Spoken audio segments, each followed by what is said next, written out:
पूर्णलाई नमस्कार। म चाहिँ आज तपाईहरुलाई एउटा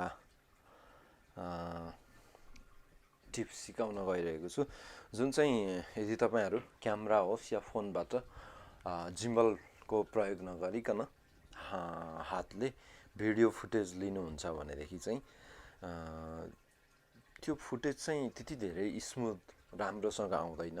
हामीले जति बिस्तारै लिए पनि थोरै थोरै जड अड्किँदै आउँछ हैन, स्मुथली देखिँदैन, स्मुथ हुँदैन। सो हामीले त्यसरी लिएको फुटेजलाई चाहिँ कसरी सफ्टवेयरको मद्दतबाट स्मुथली देखाउन सकिन्छ त्यो चाहिँ म तपाईहरुलाई सिकाउन गइरहेको छु। त्यसको लागि चाहिँ आज म प्रिमियर प्रो युज गर्न गइरहेको छु। सो फर्स्टमा तपाईहरुलाई म एउटा फुटेज देखाउँछु जुन चाहिँ मैले हातले खिचेको थिएँ। देख्न सक्नुहुन्छ यो फुटेज चाहिँ त्यति धेरै स्मुथ छैन है, एकदमै अब त्यो हिँड्दै खिच्दाखेरि क्यामेरा लिएर खिच्दाखेरि एकदमै हल्लिएको अथवा चाहिँ जर्क टाइपको स्मुथ छैन। सो यो फुटेज चाहिँ म तपाईहरुलाई देखाउँछु है। सो फर्स्टमा म प्रिमियर प्रो ओपन गर्छु। प्रिमियर प्रो ओपन गरिसकेपछि म तपाईलाई यो सिक्वेन्स क्रिएट गर्ने त आउँछ होला। सो फर्स्ट म इम्पोर्ट गर्छु है मेरो फुटेजलाई इम्पोर्ट गर्छु।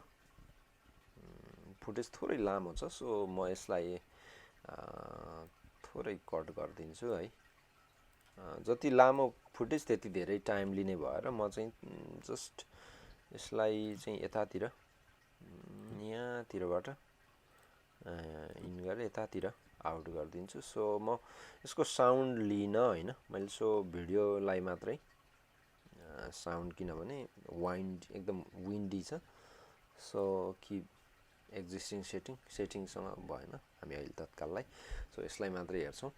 तपाईहरु देख्न सक्नुहुन्छ एकदमै हल्लिएको फुटेज छ है यो। सो यसलाई चाहिँ कसरी हामीले स्मुथ देखाउन सकिन्छ त भन्दाखेरि चाहिँ नि इफेक्टमा जानुस्। यहाँ WARP मैले अघि लेखिसकेको थिएँ, तपाई फेरि लेख्न सक्नुहुन्छ WARP र्याप लेख्नुस् हैन, अनि त्यहाँ स्टेबलाइजर भन्ने आउँछ, यसलाई चाहिँ ड्र्याग इन तपाईको फुटेजमाथि ड्रप गरिदिनुस्। सो यसले थोरै समय लिन्छ है, हामी यहाँ इफेक्ट कन्ट्रोलमा हेर्न सक्छौं। यहाँ देख्न सक्नुहुन्छ यसमा चाहिँ के छ भने हामीले अहिले स्मुथ मोसन चाहिँ गरेका छौं है। स्मुथ मोसन चाहिँ 100% गर्दियौं, 100% गर्दियौं हैन।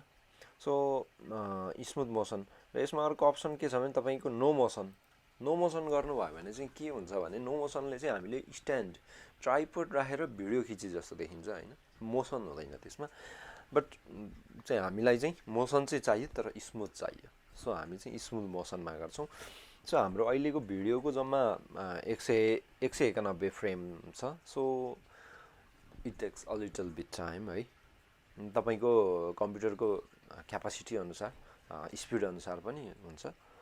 सो तपाईलाई एउटा यो टिप्स भइरहँदाखेरि एउटा टिप्स दिइहालौं। यदि तपाई यसरी नै भिडियो एडिटिङ गर्न बस्नुहुन्छ भनेदेखि चाहिँ साथमा 1 कप होस् या 2 कप कफी या चिया एनिथिङ चाहिँ लिएर बस्नुस् है।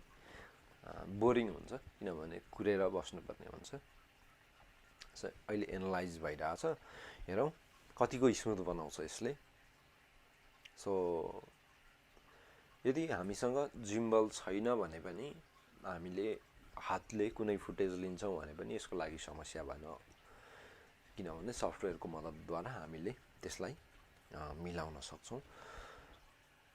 20 सेकेन्ड बाँकी छ समय। सो वेट गरौँ, धैर्य गरौँ, यसलाई राम्रोसँग काम गर्न दिउँ, हेरौं कस्तो रिजल्ट आउँछ। स्टेबलाइजिङ भइरहेछ। सो हाम्रो सिद्ध्या छ, यो हाम्रो अहिले स्टेबलाइज भएको छ है। म तपाईलाई बिफोर देखाउँछु है, यो हामीसँग स्टेबलाइज हुनुभन्दा अगाडि हाम्रो रियल फुटेज यस्तो थियो, देख्न सक्नुहुन्छ यसरी हल्लिएर पुरै थियो है। अब विथ स्टेबलाइज है, हामी सुरुदेखि प्ले गरौँ कतिको स्मुथली प्ले हुन्छ। देख्न सक्नुहुन्छ कति डिफरेन्ट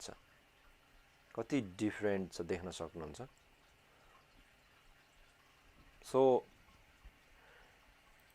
हाम्रो जुन अगाडिको फुटेज थियो देख्न सक्नुहुन्छ कस्तो चाहिँ अनब्यालेन्सिङ एकदमै हल्लिएको हिँडेको पुरै पाइला चाल्दाखेरि को सब आइरहेछ भने हामीले त्यही फुटेजलाई चाहिँ यो इफेक्ट यो स्टेबलाइजर युज गरेपछि हेर्नुहोस् कस्तो सिनेम्याटिक लुक आउँदैछ।